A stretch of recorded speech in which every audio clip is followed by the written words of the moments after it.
fractions. So figuring out which fraction is bigger, and if nothing else, what you have to remember is in order to compare fractions, they have to have the same denominator.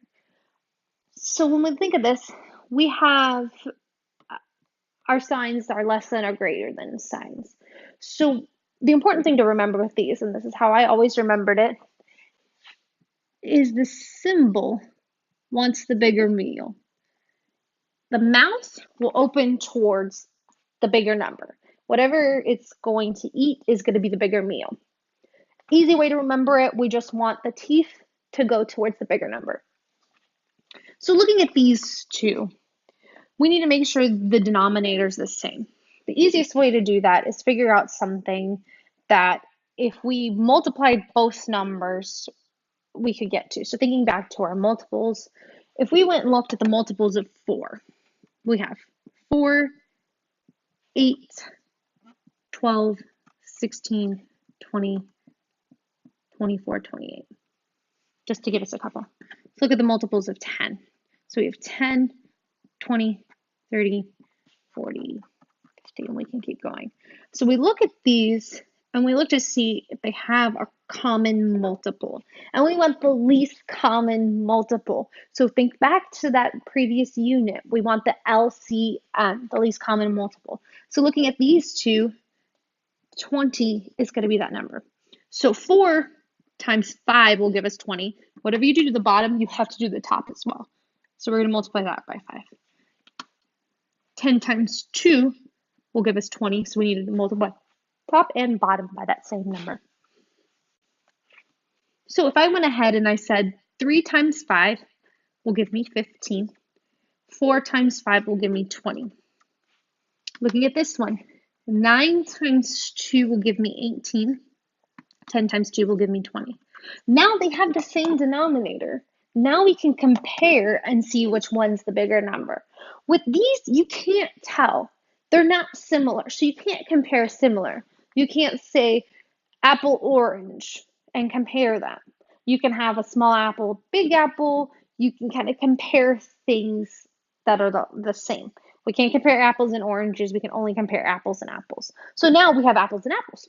They're the same denominator. We can compare them. So looking at this, we have 15 versus 8. Obviously, the 8 is bigger than the 15. So our teeth are going towards that 18. Let's look at another one.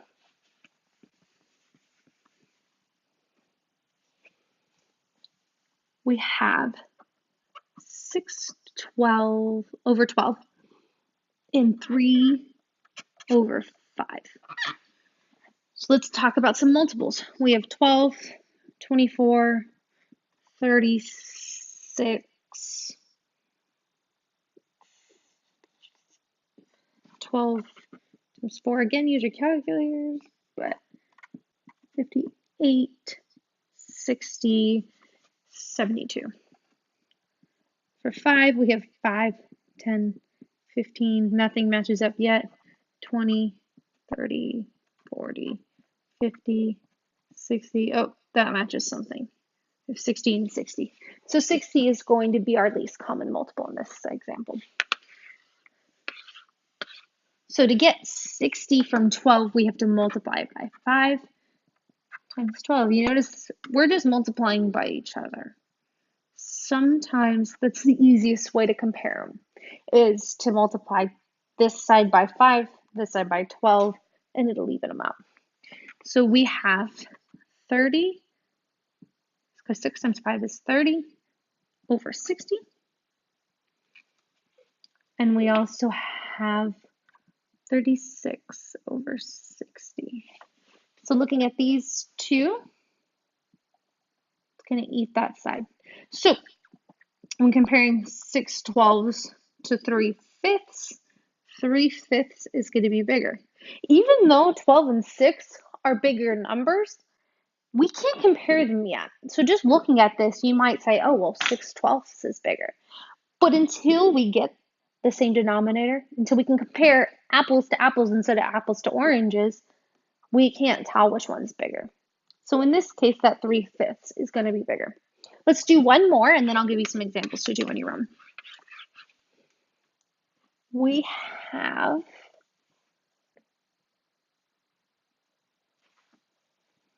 5/20 compared to 2/5. So looking at these ones, let's look at our multiples. 20, 40, 60, 80, 100. Multiples of 5, 5, 10, 15, 20. Look at that. So in order to get 20, we just multiply by 1. So we leave this one the same because it would just be like multiply 1 times 1. 5, in order to get 20, 5 times 4 is 20. So we're going to multiply the tops and the bottom by 4. So this one, 5 times 1 is 5, 20 times 1 is 20. 2 times 4 is 8, and 5 times 4 is 20. So again, looking at these ones, this one's going to be bigger. So we have, when comparing 5/20 to 2/5, 2/5 is going to be the bigger number. All right, try this example on your own.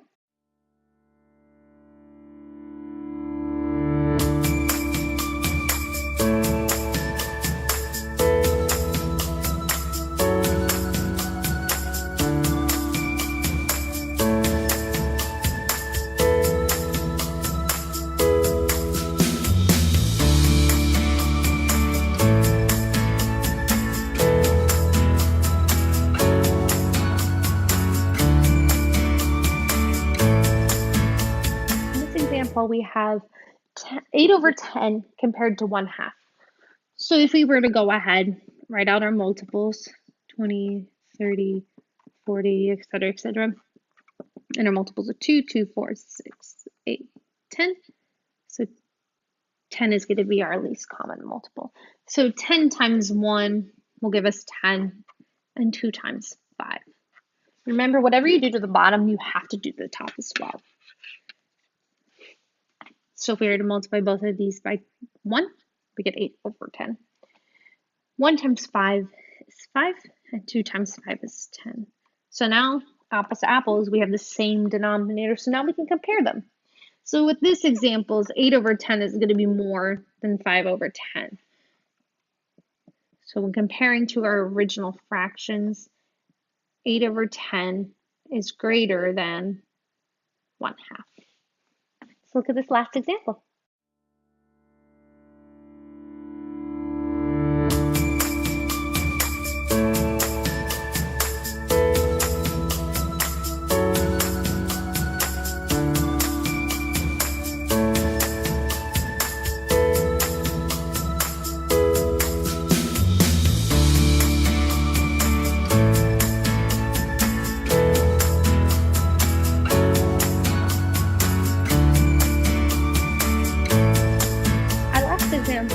Is 5/6 compared to 6/10.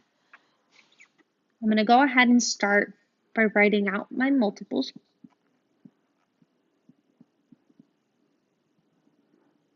And just a couple. And then 10 would be 10, 20, 30. And I can stop there because 30 is going to be my least common multiple. So 6 times 5 will give us 30. Multiply the top and bottom of the same number. And 10 times 1, 2, 3 will give us 30. So top and bottom multiply by 3. I have 5 times 5 is 25. 6 times 5 is 30. 6 times 3 is 18. 10 times 3 is 30. Looking at this, 25/30 is greater than 18/30. So looking back at my original fractions, 5/6 is greater than 6/10.